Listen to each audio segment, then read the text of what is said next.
We're in Rosen, section 3.3, discussing the complexity of algorithms. The way that we analyze complexity of algorithms in this course is by counting up the number of operations it takes to achieve a task and express it as a function of the size of that task, usually the length of a list or the size of the numbers involved, etc. Here we're looking at the linear search, where we are looking for a specific value in a list of integers in this case. And one of the thing that we will be counting up is numbers of comparisons. All right. And we have this set up as a single while loop with the I set at the initial value of 1. And we're looking for x, and so as long as I is less than or equal to n, the length of my list, and x is not equal to a sub I, I'll increment my my index and continue until either I've gotten to the end of the list or I've found my value. Since this is a worst case analysis, we're assuming that we don't find the element that we're looking for. So how many comparisons are made in the worst case? Well, we're going to step through this loop n times and do 2 comparisons per pass. And then at the very end, we will have one more comparison because I will have gotten larger than n, and that's when the loop breaks.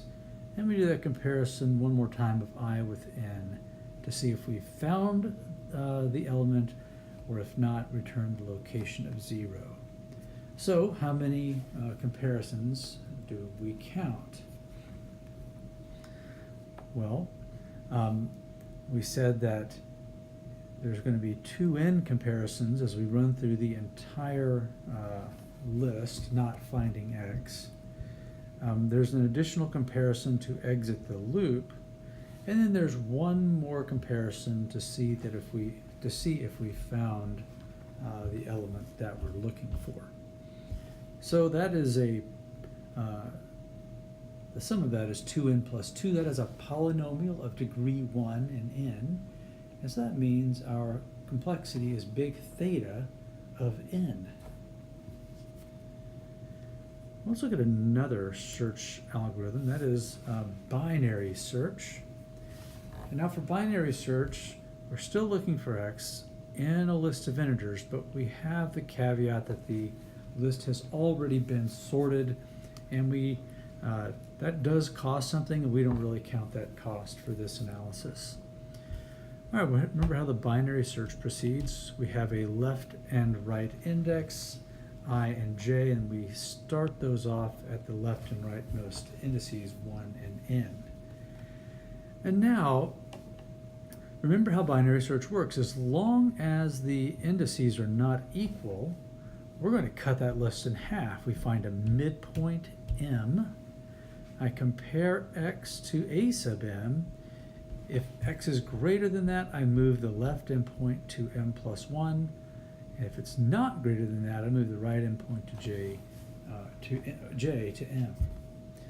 So I'm cutting down the size of the list by 2 each time by a factor of 2. Now, in order to do this analysis, we're going to make an assumption that n is equal to some power of 2 to the k.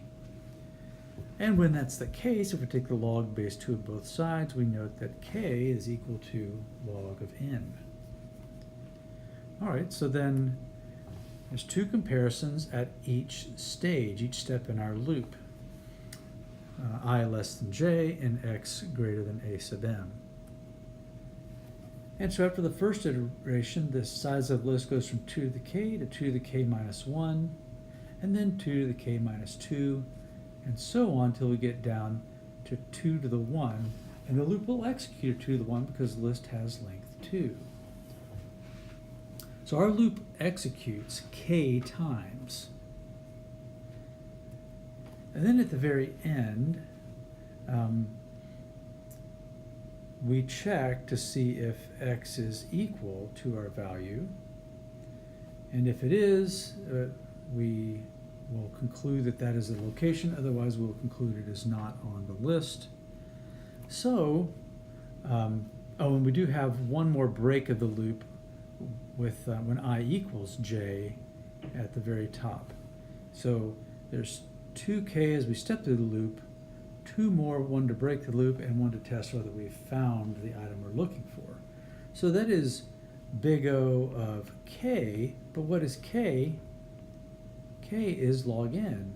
So that means this algorithm is big O of log n, which is more efficient than big O of n. We say that it's less complex than big O of n for the linear search.